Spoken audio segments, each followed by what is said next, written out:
notre Père. Papa, merci pour ta grâce, merci pour ton pardon. Reçois-nous en ce matin et permets que, en sortant d'ici, nous soyons bénis. Je t'ai prié au nom de ton Fils Jésus. Amen. Nous prenons notre crime et louange et nous commencerons notre service par le numéro 23. Seigneur, à ton regard de flamme, rien n'est couvert, rien n'est caché.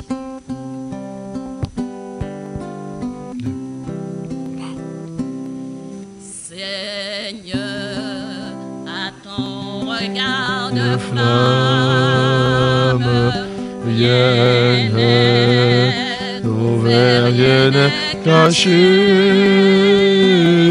Et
dans Colossiens 1, le verset 3 à 6. Nous disons constamment,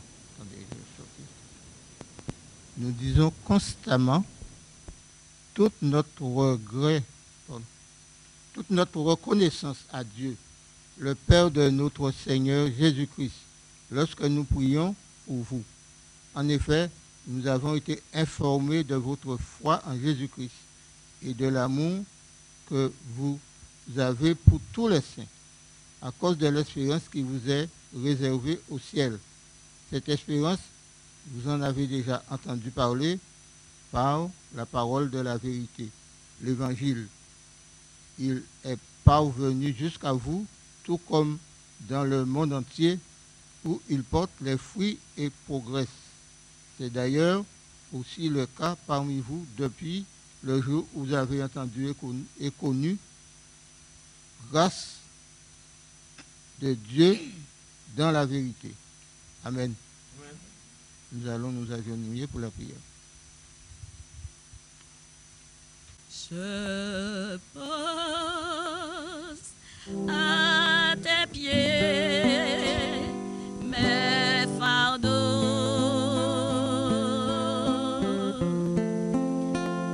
Devant toi je dépose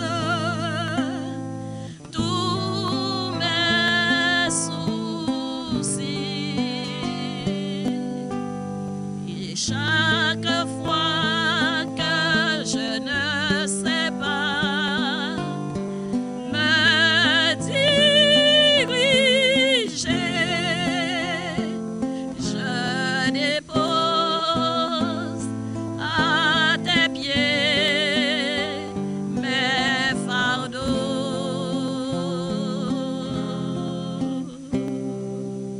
Notre Dieu, notre Père, nous voulons te remercier en ce jour parce que tu nous as permis de voir l'année nouvelle 2022 à travers les éléments qui circulent dans le monde. Nous te remercions de la vie que tu nous préserves. Nous te demandons de permettre que nous puissions remporter la victoire sur nous et sur Satan qui est l'ennemi de nos âmes.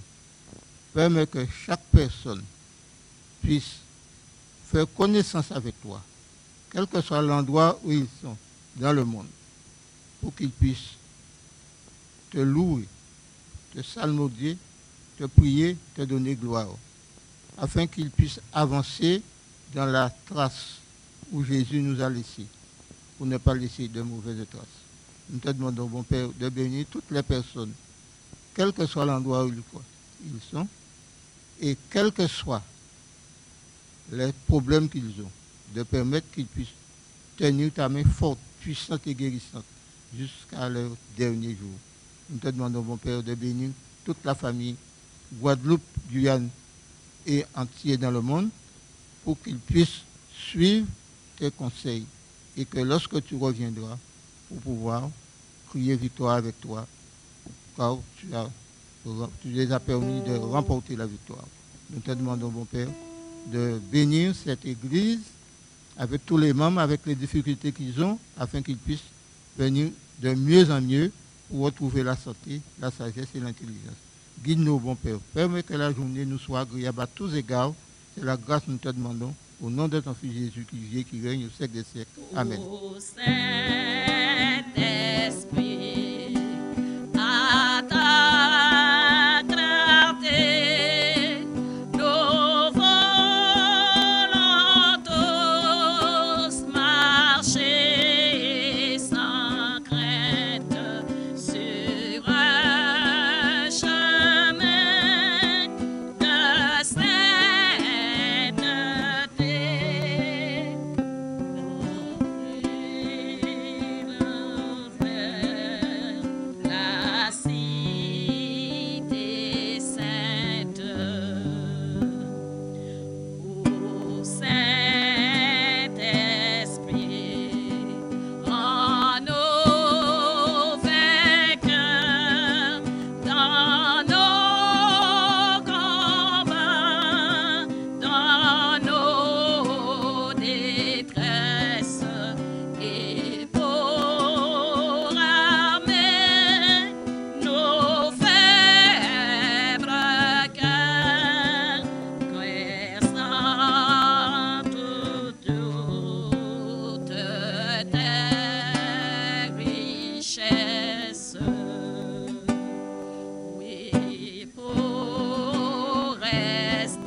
depuis mercredi, nous avons commencé les 10 jours de prière.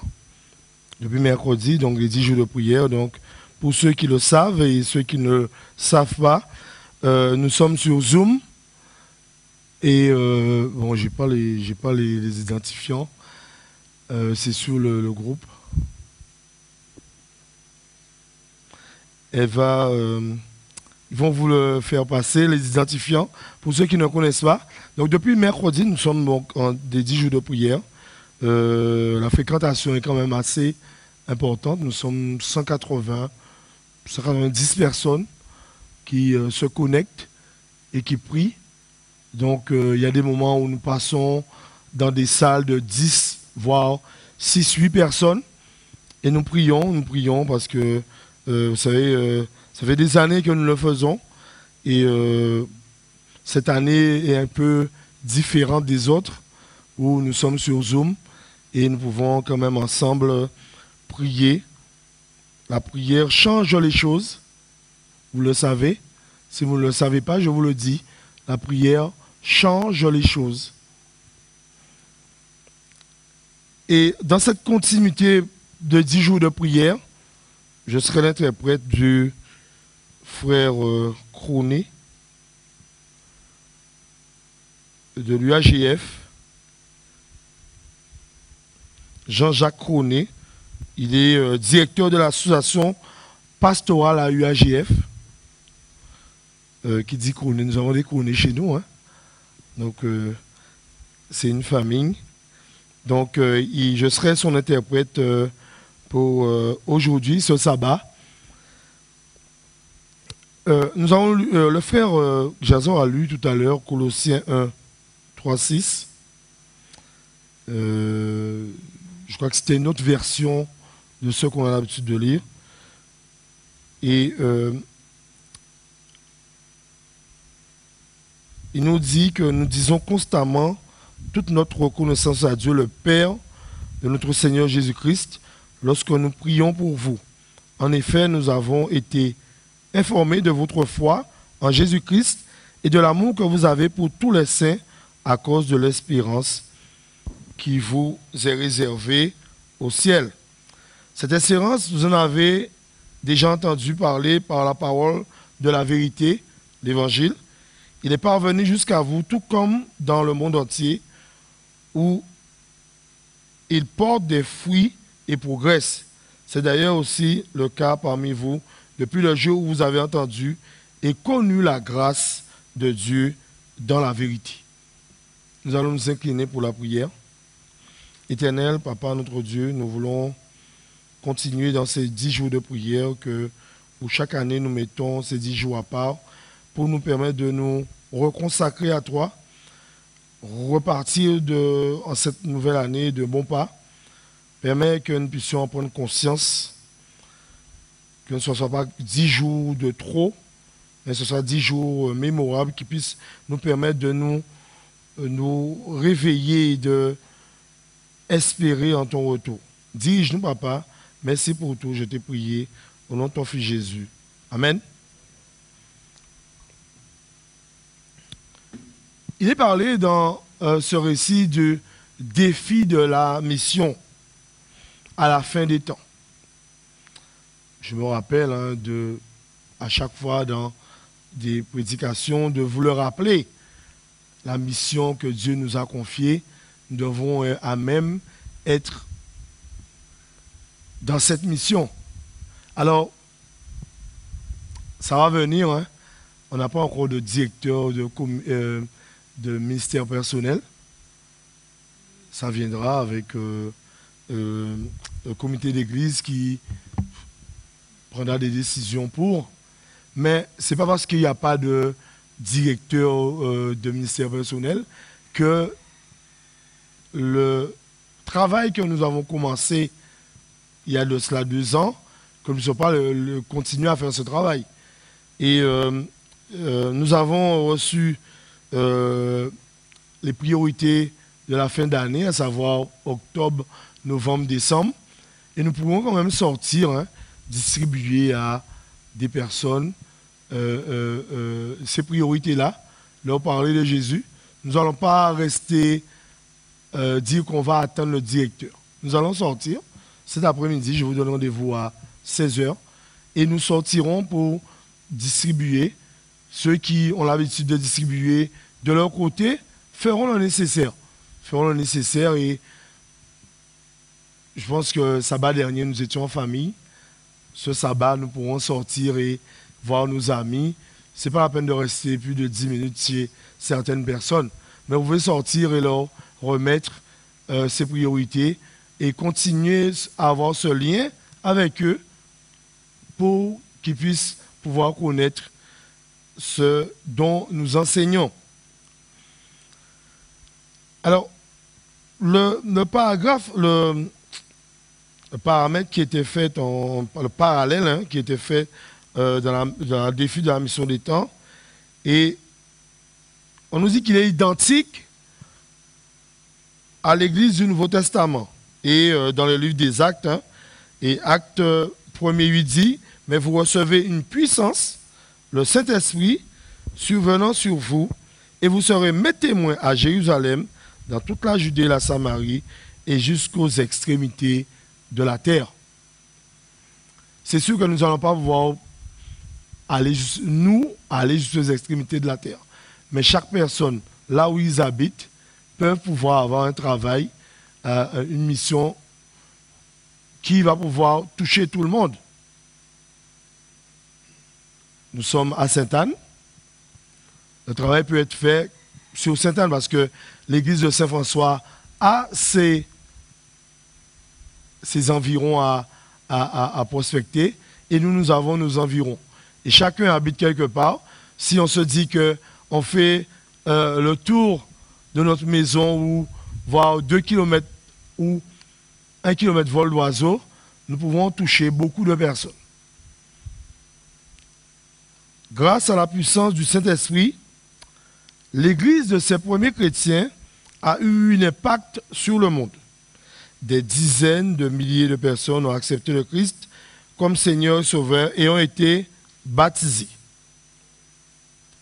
Dans le livre des Actes des Apôtres, Luc, l'auteur rapportant une des expériences de ces premiers chrétiens, déclare: après avoir prié, le lieu où ils étaient assemblés trembla. Ils furent tous remplis du Saint-Esprit et ils annonçaient la parole de Dieu avec assurance. Les croyants ont prié, ils ont été remplis du Saint-Esprit et le résultat fut qu'ils ont annoncé la parole de Dieu avec confiance. Je vous ai dit au départ, la prière change les choses. Et nous le remarquons, après avoir prié, le lieu où ils étaient assemblés trembla. Ils furent tous remplis du Saint-Esprit et ils annonçaient la parole de Dieu avec assurance.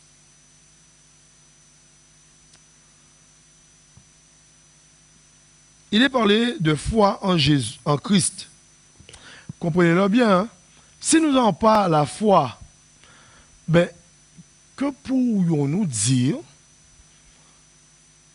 à nos voisins, à nos cousins, nos frères et sœurs, cousines, que pourrons-nous leur dire? Nous n'avons pas la foi. C'est-à-dire la foi, c'est croire en des choses que nous ne voyons pas. Depuis que je suis né, j'ai toujours entendu dire que Jésus revient bientôt. Alors ça fait une cinquantaine d'années. Une cinquantaine d'années, Jésus revient bientôt. Il n'est toujours pas revenu. Est-ce que je vais baisser les bras et ne pas y croire? Parce que ça fait quand même déjà un moment. Ou est-ce que, ayant la foi, ayant lu, ayant étudié la parole de Dieu, je peux pouvoir attester que oui, Jésus revient bientôt.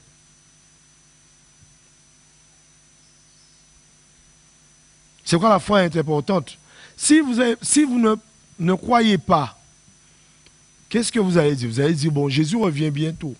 Mais après, il faut étayer, il faut pouvoir expliquer, il faut pouvoir dire, bon, dans les choses que nous vivons actuellement, on sent que le retour de Jésus est proche. Pouvoir argumenter qu'il est à la porte. Et que, ne pas que dire cela, mais que nous, comme je crois, je suis en train de me préparer. Préparer pour sa venue. Et oui, c'est ça à croire, c'est soit la foi. Une foi agissante par la charité. Et c'est ce que Dieu attend de nous, pour nous combler de sa présence. Croire et la foi.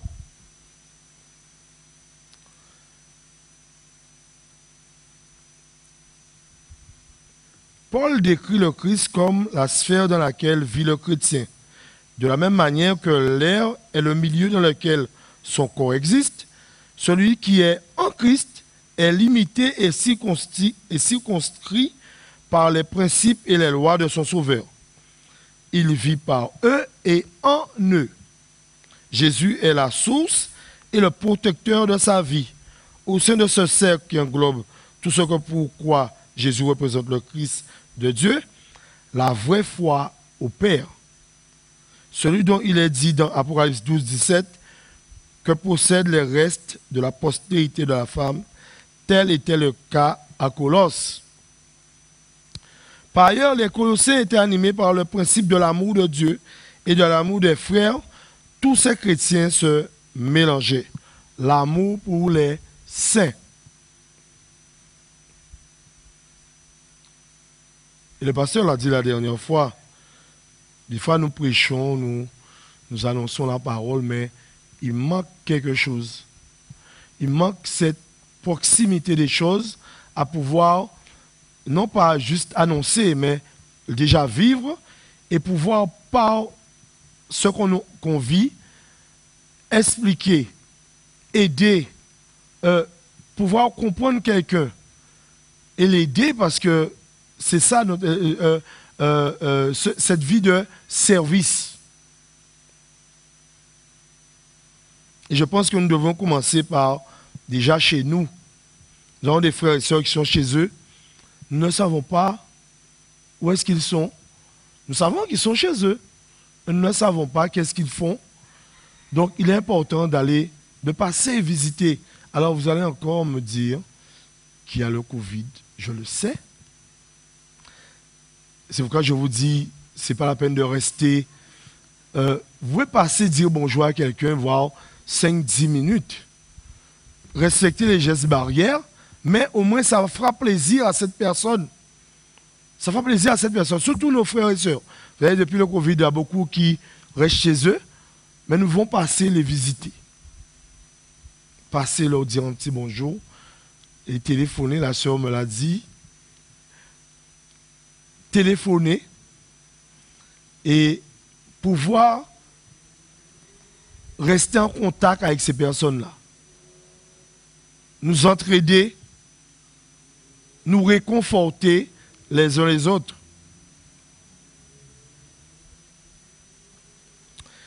Une foi authentique envers Dieu ne peut rien produire de moins, et Paul était ravi de l'expérience chrétienne en développement chez les croyants colossiens. Il est parlé de l'espérance. Paul arrive maintenant au troisième de sa triade de vertus chrétiennes. La foi et l'amour ont non seulement leur force motrice dans l'espérance, mais cette espérance est leur but. Les Colossiens avaient écouté l'histoire de la rédemption et l'espoir était né dans leur cœur. Cette espérance était la force motrice de toute leur expérience chrétienne et de leur philosophie de vie. Ainsi, l'espérance précède la foi. C'est parce que Dieu avait conçu le plan du salut que l'espérance était possible pour l'homme déchu. Pour maintenir les Colossiens dans cette dynamique, Paul leur rappelle leur joie et leur enthousiasme au moment où le message de l'évangile les a atteints pour la première fois. Il souhaite que les Colossiens opposent la foi qu'ils avaient alors et la joie qui inondait leurs âmes avec les doutes et les tendances troublantes résultant des messages présentés par les faux docteurs. Comprenez-le bien. Rappelez-vous, quand vous vous êtes fait baptiser, vous avez le zèle de pouvoir partager, expliquer que vous êtes en nouveauté de vie. Évidemment, avec les années, ça s'est assombri. Mais il est important que nous puissions chaque jour renouveler notre alliance avec Dieu, renouveler notre engagement avec Dieu. C'est sûr que les choses de la vie nous ont beaucoup frappés. Mais nous n'avons pas laissé les choses de la vie nous déstabiliser. Nous allons reprendre le dessus et nous dire que Jésus revient bientôt. Et donc c'est le moment, c'est l'instant T de pouvoir sortir, aller, parler, discuter, encourager ceux qui sont découragés, ceux qui veulent connaître Jésus. Vous savez, avec la période que nous vivons actuellement, beaucoup de personnes cherchent Dieu. Parce qu'ils ne savent pas où, dans ce qu'ils croyaient reposer leur espérance, ça ne passe pas. Et ils sont en train de chercher Dieu. Donc, soyons des canaux leur permettant de trouver ce Dieu que nous aimons beaucoup. Comme je vous l'ai dit, nous sommes dans ces 10 jours de prière. Nous allons prier. Nous allons passer 2 minutes en prière, des prières individuelles. Et nous allons parler de caractéristiques, donc foi, amour et espérance. Et demander à Dieu que la foi, l'amour et l'espérance soient présentes dans notre vie et dans la vie de l'Église. Donc des prières individuelles, comme vous voulez, à genoux ou assis, c'est vous. Prière individuelle, vous avez 2 minutes. Donc la foi, l'amour et l'espérance soient présentes dans notre vie et dans la vie de l'Église. Dans l'accomplissement de la mission, des fruits. Et Galates 5, 22 dit, un arbre produit des fruits parce qu'il vit et qu'il est florissant. Donc, et cela donne des fruits. Ainsi, le chrétien produit continuellement le fruit de l'esprit, parce que la vie de Christ est un principe vital en lui. Paul précise que ces fruits sont toutes sortes de bonnes œuvres. Aider son prochain, prier, réconforter et tout ce qui s'ensuit. Et qui se manifestent dans la vie des croyants partout où l'évangile est prêché. Il porte constamment des fruits. Quel que soit l'endroit, quel que soit le peuple, quelle que soit la tribu, quelle que soit la nation, l'évangile porte du fruit. Amen. Paul passe de la vérité générale que l'évangile produit invariablement du fruit partout où il est proclamé, au fait particulier qu'il a fait cela même à Colosse. Cette église est donc liée au dessein universel de Dieu pour la rédemption des hommes. Ces fruits ont été produits par la pleine connaissance de Jésus, cette pleine connaissance ne venant que par l'expérience, donc seulement à ceux qui acceptent la grâce du Christ. Et la croissance a été rapide. Après cela, la croissance de l'Église du Nouveau Testament a explosé. En réponse à des prières sincères et sérieuses, le Saint-Esprit a été déversé avec une grande puissance. 3000 personnes ont été baptisées en un seul lieu et en un seul jour. Dans le livre des Actes, au chapitre 4, il est dit que beaucoup de ceux qui avaient entendu la parole crurent et le nombre des hommes s'éleva à environ 5000. Si l'on conclut les femmes et les enfants, le nombre de croyants, quelques mois à peine après la Pentecôte, devait certainement être de 15 à 20 000. Tout au long des actes, du livre des Actes, l'Église a continué à croître rapidement.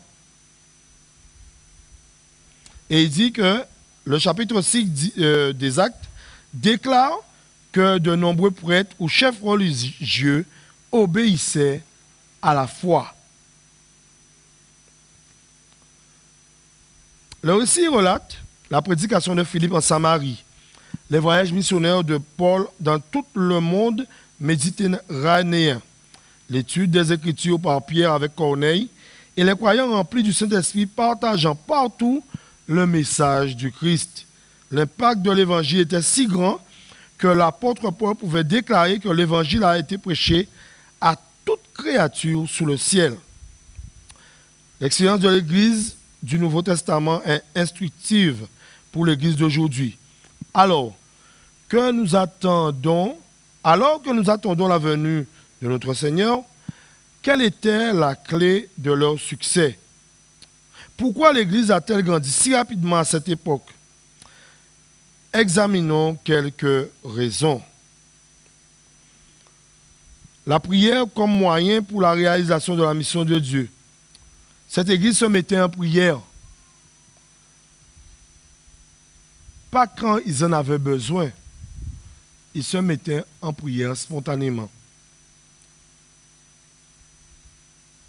Et dans Acte 1, 14, il parle aussi, pour que cela se réalise, les disciples se sont préparés par la prière,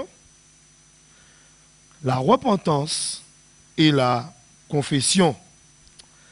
Tous d'un commun accord persévéraient dans la prière avec les femmes et Marie, mère de Jésus, et avec les frères de Jésus. Ils avaient compris que seule la puissance donnée par le Saint-Esprit pourrait les conduire à la réalisation de la mission qui était d'aller, de porter le message et de le vivre aux yeux de tous les peuples de la terre. La sœur White nous dit, il nous faut toujours regarder à Jésus et comprendre que c'est sa puissance qui agit, tout en travaillant avec zèle en vue de sauver ceux qui sont perdus. Prenons le temps de prier, de méditer la parole de Dieu. Seuls les efforts accompagnés de beaucoup de prières et sanctifiés par les mérites du Christ serviront d'une manière durable la bonne cause. Je reprends. Seuls les efforts accompagnés de beaucoup de prières et sanctifiés par les mérites du Christ serviront d'une manière durable la bonne cause. Notez bien cette instruction. C'est la puissance du Christ qui accomplit son œuvre à travers nous. Ce n'est pas notre sagesse, notre intelligence, notre charisme ou nos propres connaissances, nos plans ou nos projets. La sagesse pour convertir des âmes vient de Jésus. Le pouvoir de changer les vies appartient à Christ. Seul l'Esprit Saint convainc de péché, de justice et de jugement, amenant les hommes à la repentance et à la conversion.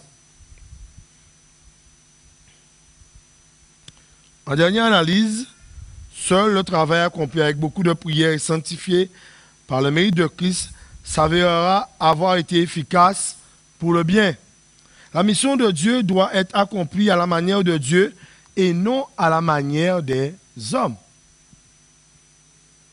Zacharie 4,6 dit, « Ce n'est ni par la puissance ni par la force, mais par mon esprit, dit l'Éternel des armées. » C'est par l'Esprit Saint, accordé pour la moisson, la pluie de l'arrière-saison, que se terminera et s'accomplira la mission. J'aimerais vous relater une histoire, et cette histoire est celle de l'évêque Fratelli, un catholique vivant dans l'arrondissement de Queens, à New York, et il avait un voisin.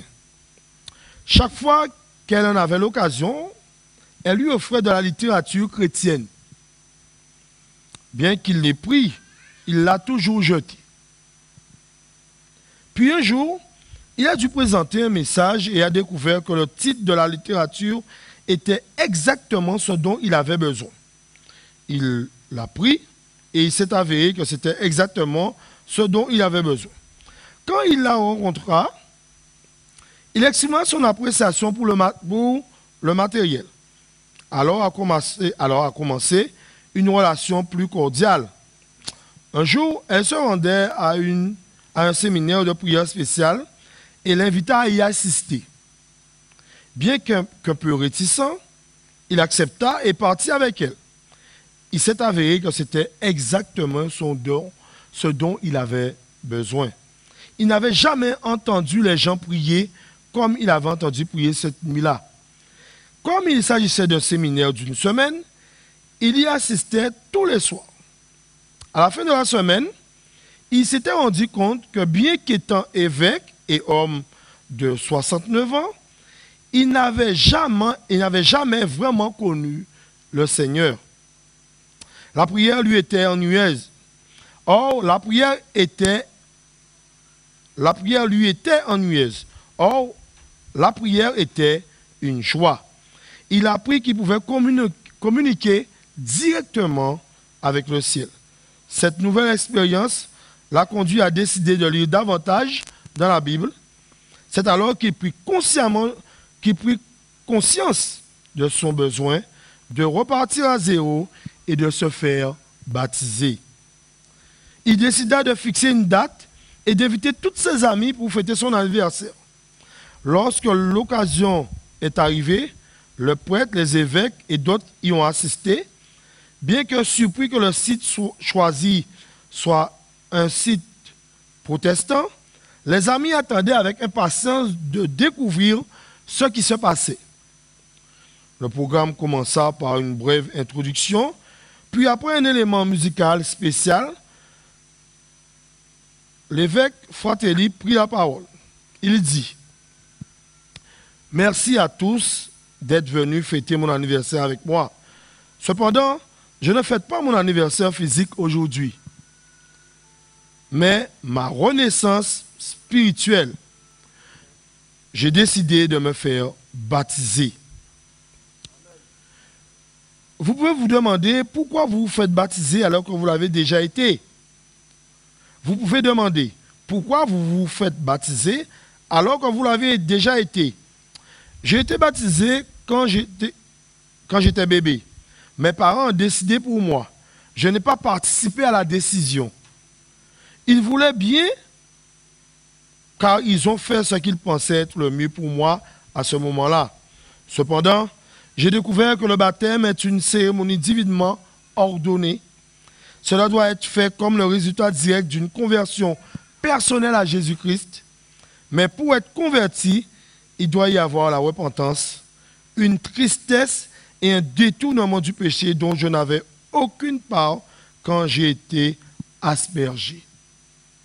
Aujourd'hui, je me fais baptiser en témoignage de mon amour personnel pour le Christ, une confession publique de ma foi en lui en tant que Seigneur et Sauveur et un lavage de mes péchés passés. L'action de l'Esprit Saint dans la vie de cet homme fut imprévisible. Cette histoire a tout son sens. Beaucoup sont encore hors de la bergerie. Plusieurs dans tous les pays de la terre n'ont pas la connaissance de l'évangile de Jésus-Christ.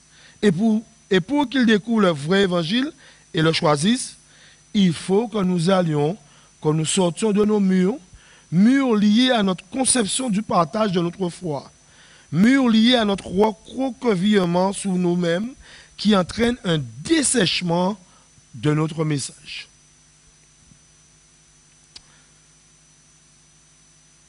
Romains 1,16 dit: n'ayons point honte de l'évangile, c'est la puissance de Dieu pour le salut de quiconque croit. Y a-t-il un être cher que vous souhaiteriez vous voir entrer dans le royaume de Dieu? Y a-t-il un ami ou un collègue de travail qui a besoin de Jésus? Connaissez-vous quelqu'un qui a autrefois marché avec Dieu mais qui s'est éloigné? Y a-t-il un de vos proches que vous souhaiteriez voir accepter Jésus dans sa vie? Écrivez leur nom sur une simple feuille de papier que vous placerez à 1 Jean 5, 14, 17 dans votre Bible. Chaque jour, à l'aide de cette promesse de l'apôtre, priez Dieu en faveur de vos proches, de ces personnes. Pour l'instant, prenons quelques instants pour demander à Dieu de nous rappeler les personnes dont il voudrait toucher le cœur, puis prions ensemble pour elles. Alors que nous nous apprêtons à répondre à cette invitation, nous vous invitons à vous invitons à nous consacrer à nouveau à Dieu pour recevoir de lui l'Esprit Saint nécessaire à l'accomplissement de la mission et à la conversion des âmes. Et nous le ferons ensemble de même cœur, unis, dans le partage de cette litanie de célébration. Willy va l'afficher. Donc, il y a un moment où c'est écrit congrégation, vous allez le lire. Je lirai la partie officiant et vous allez lire la partie congrégation. Oui.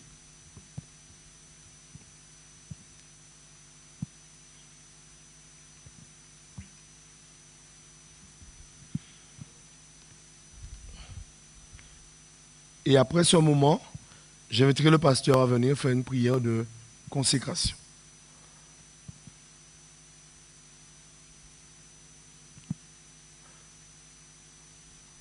Alors en attendant Willy, donc vous allez dire, nous, ton peuple, te célébrons, ô Dieu.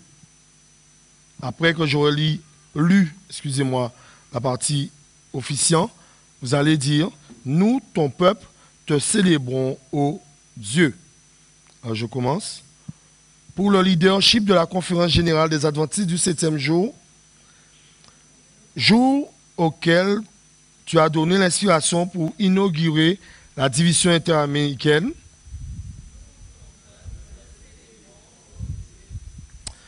Pour 100 ans et plus de ta providence qui a guidé la proclamation de l'Évangile sur le territoire de la division interaméricaine. Pour les 24 unions, 156 champs locaux, plus de 23 000 congrégations et les nombreuses institutions de la division interaméricaine. Pour les administrateurs, les responsables départementaux, les pasteurs et les membres qui s'engagent à répandre l'évangile éternel.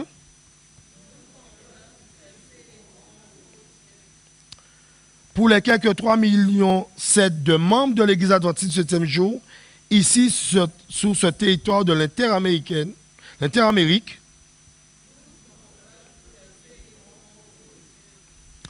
Pour les 42 nations d'ethnies diverses, ici dans la division interaméricaine, que tu as donné à ton Église pour y partager l'amour, la compassion, la paix et la joie du Christ. Pour la perspective de la prédication sans relâche de l'Évangile à toute nation, toute tribu et tout peuple.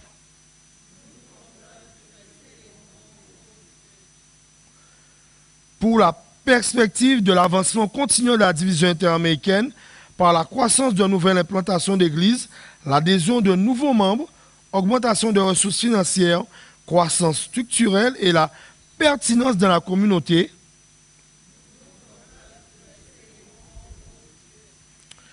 Pour l'esprit de détermination par le Christ qui demeure en nous, à rester fidèle à la mission et à vivre en nous, tenant prêt pour le second avènement du Christ.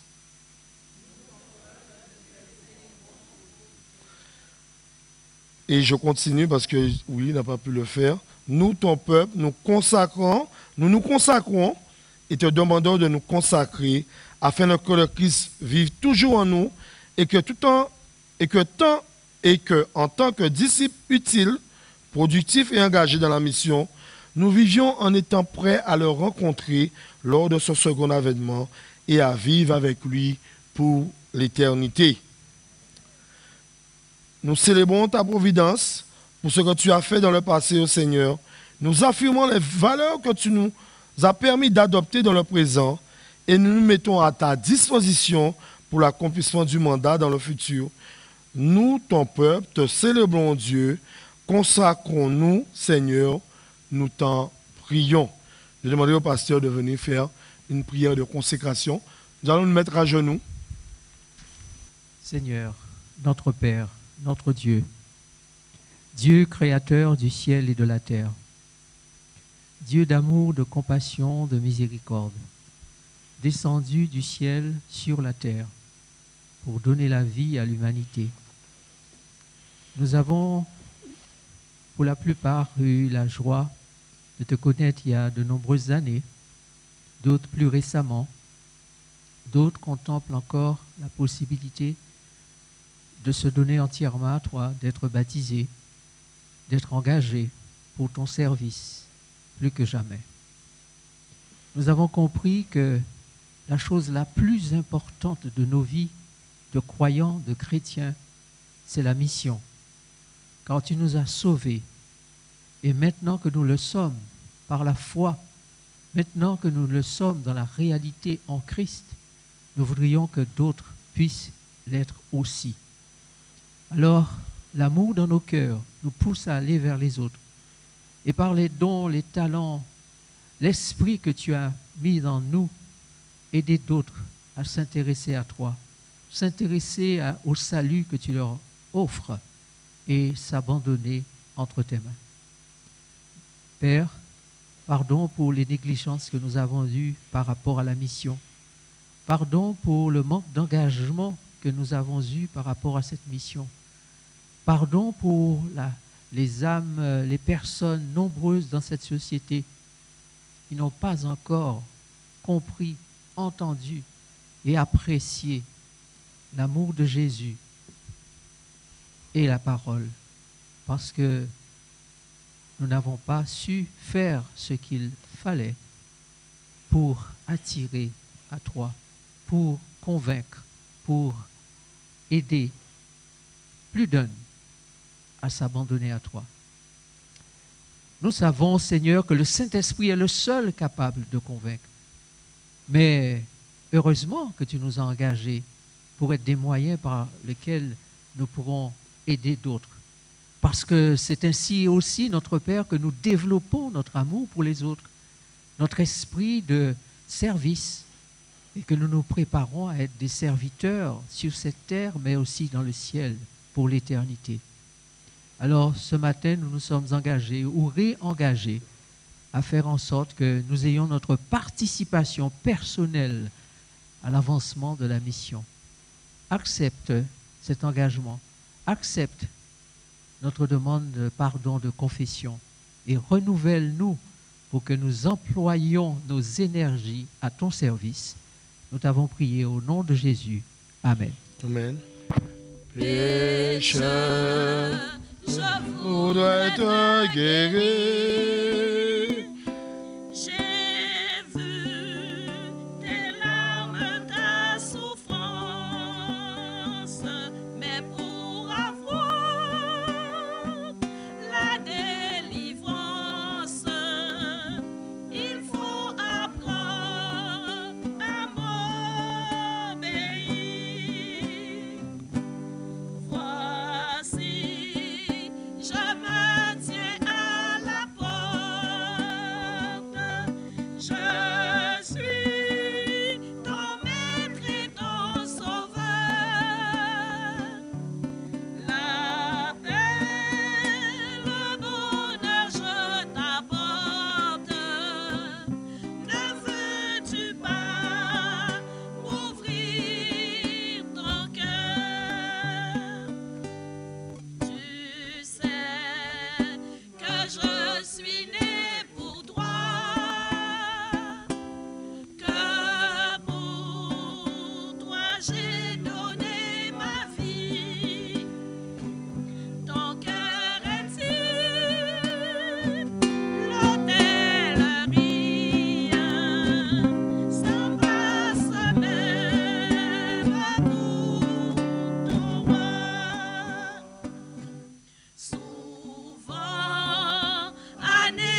j'ai frappé mais en vain. Voici le soir de la journée, ne veux-tu pas m'ouvrir ton cœur? N'as-tu donc pas besoin de moi? Quand autour de toi tout chancelle, dès aujourd'hui, viens sous mon aile, je serai tout, oui tout pour toi. Le temps rapidement s'emporte. Pourquoi renvoyer à demain? Trop tard, un jour devant ma porte, tu frapperas peut-être en vain. Si tu n'as pas besoin de moi, écoute, obéissant, comprends. Jusqu'à quand devrais-je attendre? Ton Seigneur a besoin de toi. Voici, je me tiens à la porte. Je suis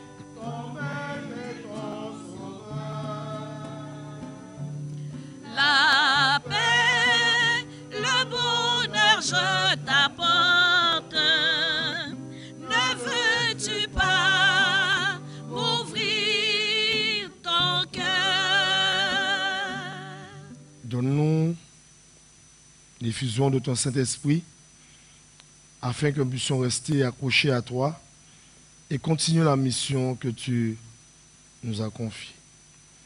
Dirige-nous, Papa, en ce jour de sabbat et permets que nous puissions œuvrer pour toi. En attendant ton retour, je t'ai prié au nom de ton Fils Jésus. Amen. Amen.